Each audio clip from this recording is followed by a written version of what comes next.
So this is part 2. Caroline Mwatha, the human rights defender, the activist and the mobilizer, as she described herself. She was known as Carol Mtetezi on the streets of Dandora. Another person who's called Mtetezi is Boni Halwale, but he calls himself that. Carol was called by the people Mtetezi. She was part of a group. They came together 2 years ago, and the aim of that group was simple: to fight extrajudicial killings. They formed an organization. It was known as the Dandora Community Justice Center, and this is where most of our retweets came from, the Dandora Community Justice Center. The idea behind this center was to document all the deaths that they perceived as extrajudicial killings, and then they would demand accountability for those deaths. Go to the police. Why did these people die? How did they die? Is anyone being held responsible for their deaths? And if no one listened, this is what Caroline Mwatha and the group did. They used protests to get their message across, to demand accountability. They went to court to seek proceedings for justice. They exposed stories in the media. And just as an example of the kind of exposure that she was trying, on January 24th, she tweeted, "How can we fight corruption when our courts are allowing police in the ghettos to arrest and prosecute more than 500 young people in the name of duty?" February 3rd, just recently, 3 days before she disappeared, this is what she said: "Madara Law Court, why is it that every week you are receiving more than 1,000 arrested people from Eastlands on accusation of touting? Please make us understand, a concerned Kenyan citizen."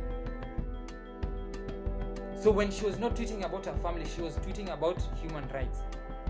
And when she was not doing that, she was mostly retweeting about rights of other people or other people fighting, because she was a fighter. And she was concerned.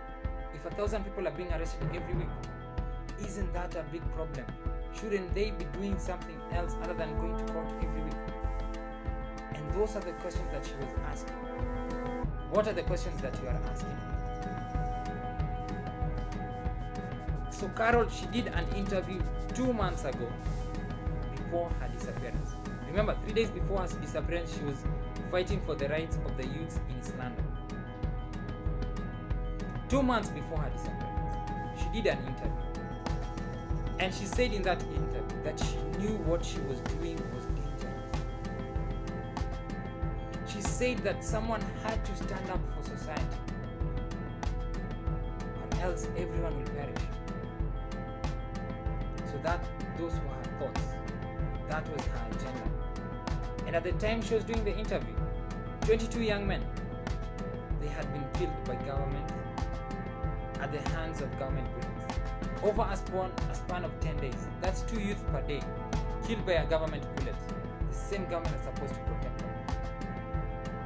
So the residents of the slums, right, they were up in arms about these murders within these 10 days. And they were protesting against this violence. And the reporter says that the reporter went there and found that the protest turned chaotic, right? And this was the kind of environment that Caroline Mwatha was living in. She didn't work alone.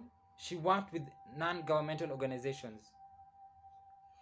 Her goal was to encourage people to join the fight against extrajudicial killings. And perhaps if enough people join, then this can be a thing of the past, or it can be reduced substantially. Because 10 days, 22 youths, that's too much. So other people, they heard her call, and other centers came up.